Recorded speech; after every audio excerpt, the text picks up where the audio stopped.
สบายดีเนาะลูกค้าก็ซื้อแต่อยู่บ้านเล่าหยาปัจจุบันก็ได้สร้างครอบครัวแล้วมีลูก3 คนครอบครัวทุกอย่างนี่แหละ บ่มีเงินใช้หนี้ติดหนี้โอ้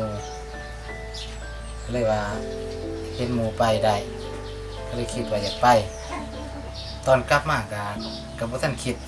มีแต่ว่าคิดแต่ว่าเฮ็ดสวนเท่านั้นล่ะได้ยินนำบ้านเขานี่แหละเขามีคนในบ้านเขาไปก่อนว่าเขาก็มีโครงการหลายแนวที่ว่าเพิ่นฝึกสอนให้เนาะก็เลยตัดสินใจไปสมัครไปถามนำในบ้านเพิ่นก็แนะนำเพิ่นว่าไปได้เลยสมัครไปตอนสมัครไปก็ยังบ่ทันรู้ว่าสิเฮ็ดหยังแท้นะมีแต่ว่าไปเบิ่งก่อนฟังทางโครงการเพิ่นว่าก่อนว่ามีหยังแหน่นะเห็นแต่ว่าเฮ็ดนี่มันบ่ค่อยมีคนเฮ็ดคนปลูกอะนะเพราะว่าก็มีอยู่แต่ว่าส่วนหลายก็บ่ทันได้เขาเฮ็ดก็บ่ทันได้ก็เลยตัดสินใจเรียนปลูกเฮ็ดซะ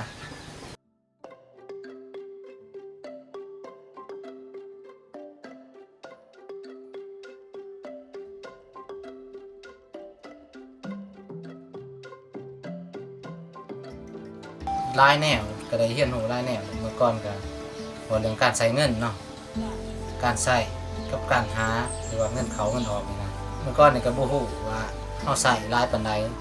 หรือว่าแต่ละมื้อเฮาหาได้ส่ำใดเฮายังบ่รู้คุมื้อนี้มันก็ได้มีการคิดไล่หรือว่าได้เรียนธุรกิจนำเพิ่นมาตัวเฮาใช้ก็หลายว่าคันถ้าเฮาบ่ไล่ตัวใช้เฮาก็อาจสิบ่ตื่นโตแล้วหลังจากได้รับทุนแล้วเนาะก็ได้มาทดลองเฮ็ดหลังหนึงก็เห็นว่ารายรับมันได้ดีคุมื้อนี้ก็มีแรงบันดาลใจก็ได้เฮ็ดเพิ่มอีกตอนนี้ก็ปัจจุบันนี้ก็ได้อยู่4หลังรายรับก็คือคุมื้อนี้ก็บ่หลุดมื้อละแสนปลายบางเทื่อก็ได้200,000ปลายที่3รวมๆก็ในปีหนึงก็ได้เงินอยู่14-15 ล้านเห็นชัดเจนว่าอย่างนั้นปัจจุบันนี่ก็มีก่อนเฮ็ดอยู่3,700ประมาณ700ป้ายนะแล้วก็มีเฮ็ดนางฟ้าผู้ทานนี่ประมาณ1,000การนั้นก็มีแต่เฮ็ดนางลมเพราะว่าเฮ็ดนางลมนี่มันจะออกหลายกว่าออกเป็นปุ่มใหญ่